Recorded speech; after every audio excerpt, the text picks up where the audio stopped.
What's up, fight fans? That's y'all, baby! I'm on my wife now! In today's video, Islam Makhachev has received an unexpected challenge, and we've also got Makhachev back in Dagestan celebrating a major milestone.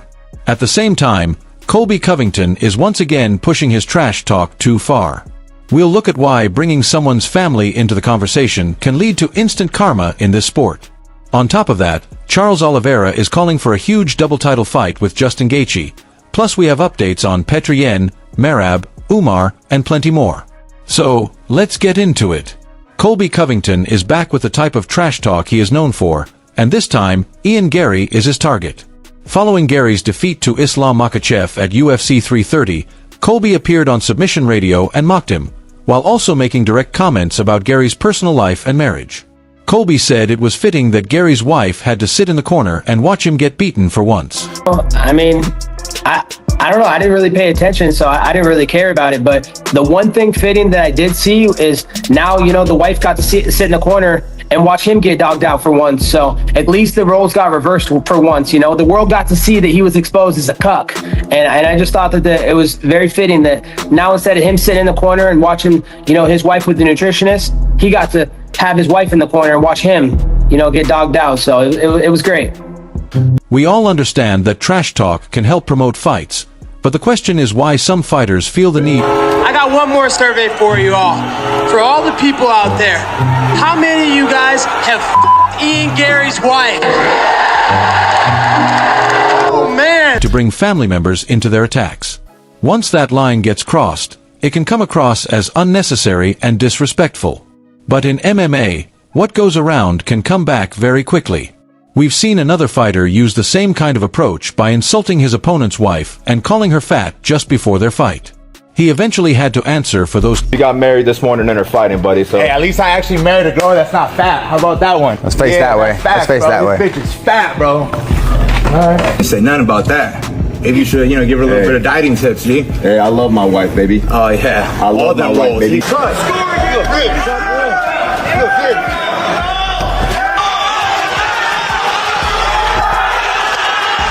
Red, you gotta do more!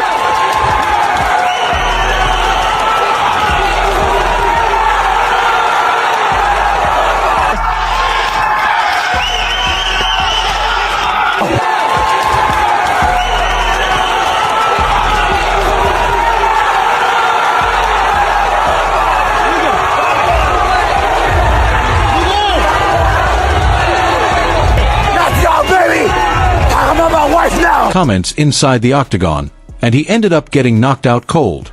When a fighter makes things personal and shows disrespect toward someone's family, there is always a chance those comments will come back to haunt him. And now, Islam Makhachev has received a very different kind of challenge.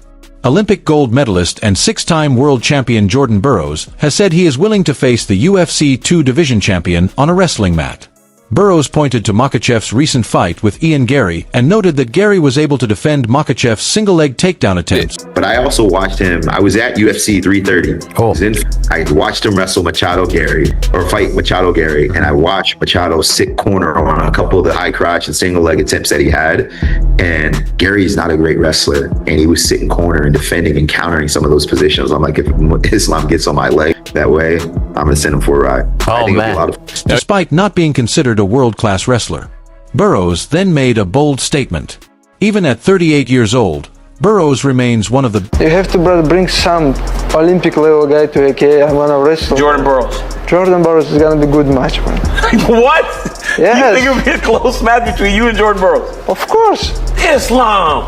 Please, brother, why I not? can't possibly believe that. Of course. He's a six-time world champion. Brother, this guy... The greatest wrestler of all time. I respect him, brother, but this guy have just double leg. I'm gonna defend his double leg. No, he doesn't have just a double leg.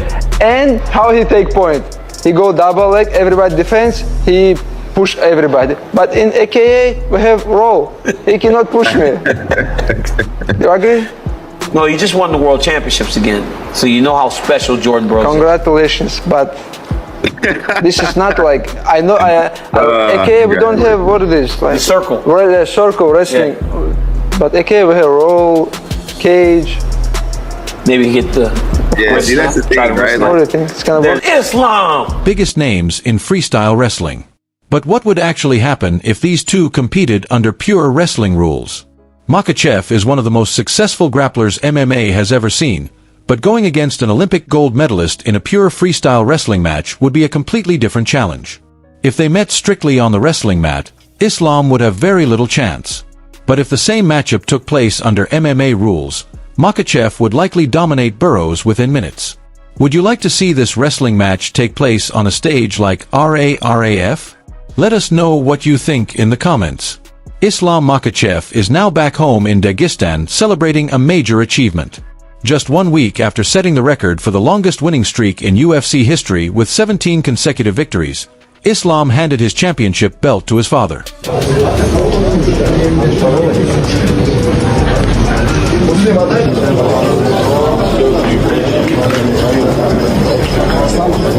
Makhachev also gave a lot of credit to Khabib Nurmagomedov for being in his corner.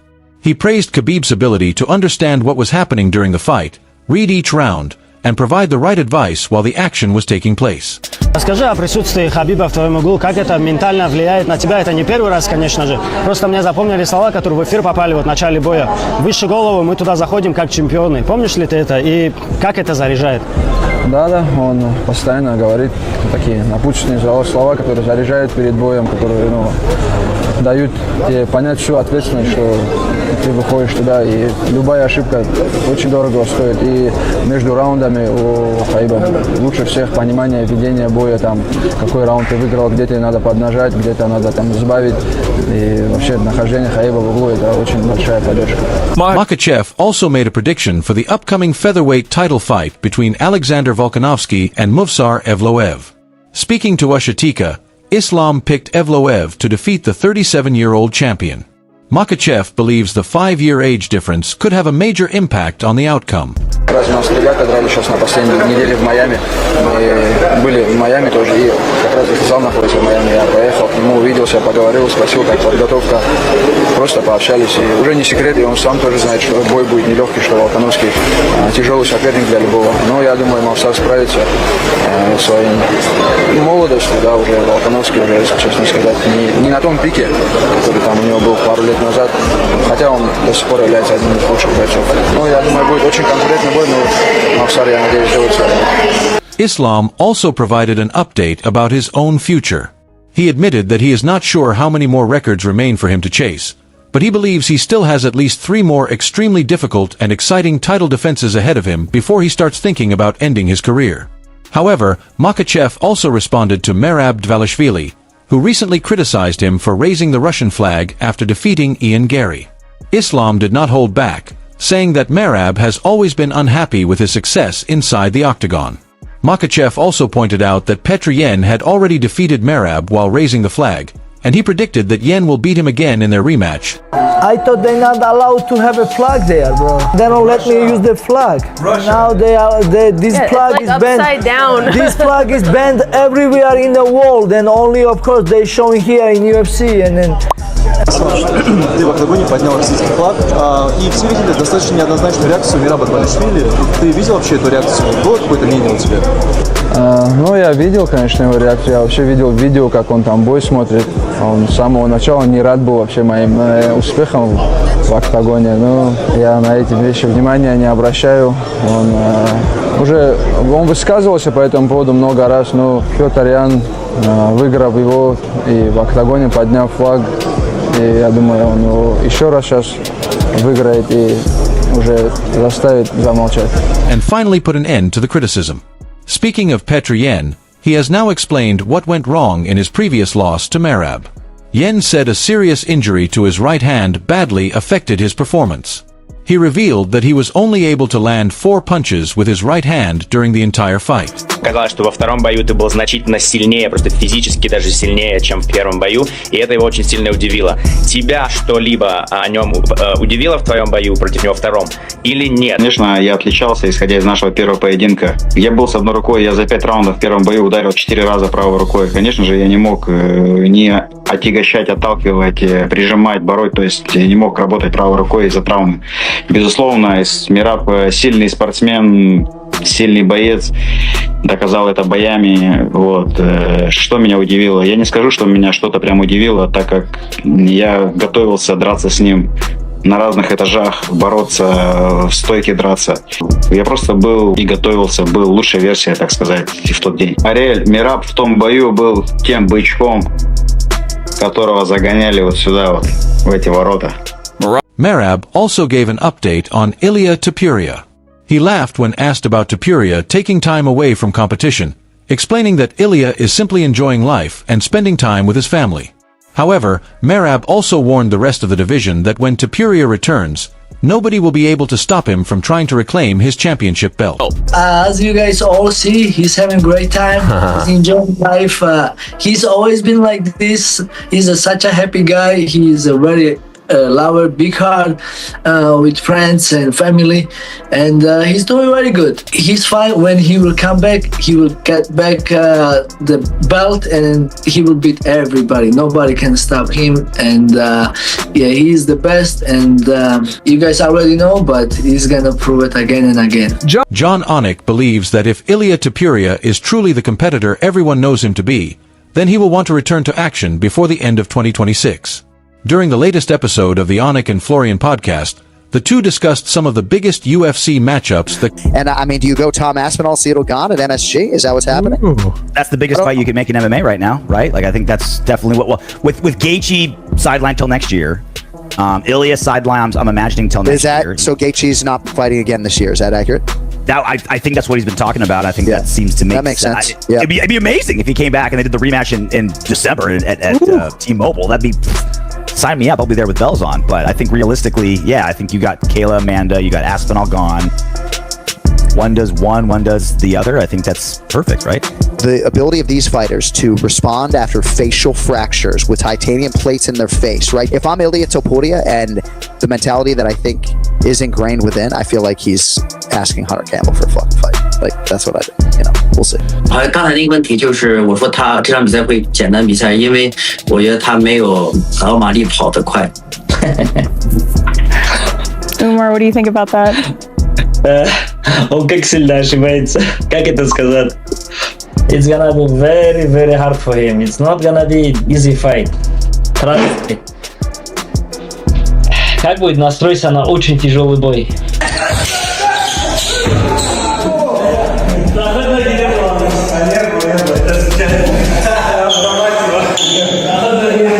Конечно, бедок же будет. А весовая категория какая у вас? Одна.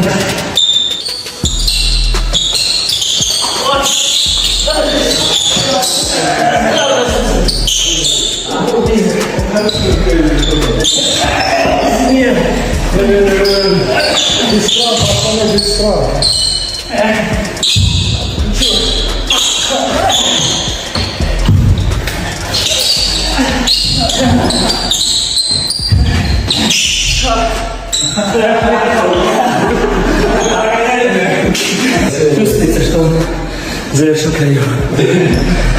Could potentially take place before the year comes to an end.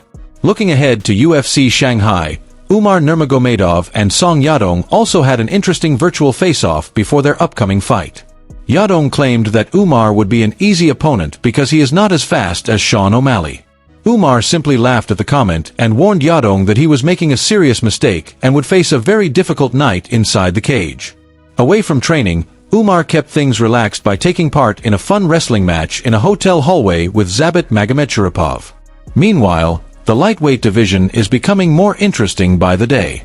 Charles Oliveira has made his plans for his next fight very clear. He wants a major matchup with Justin Gaethje, with both the BMF and lightweight titles on the line. Oliveira explained that he rejected a short-notice fight against Mauricio Ruffi because he did not have enough time to properly prepare, while the rumored possibility of facing Diego Lopez never developed into a real fight. Finally, Alex Pereira is showing fans another side of his personality. Poatan surprised everyone by sharing a funny 3-minute horror movie that he made with his children, giving fans a look at a completely different side of the fighter known for his devastating knockouts. But Sean Strickland's movie is a completely different story. Thanks for watching, and I'll see you in the next one.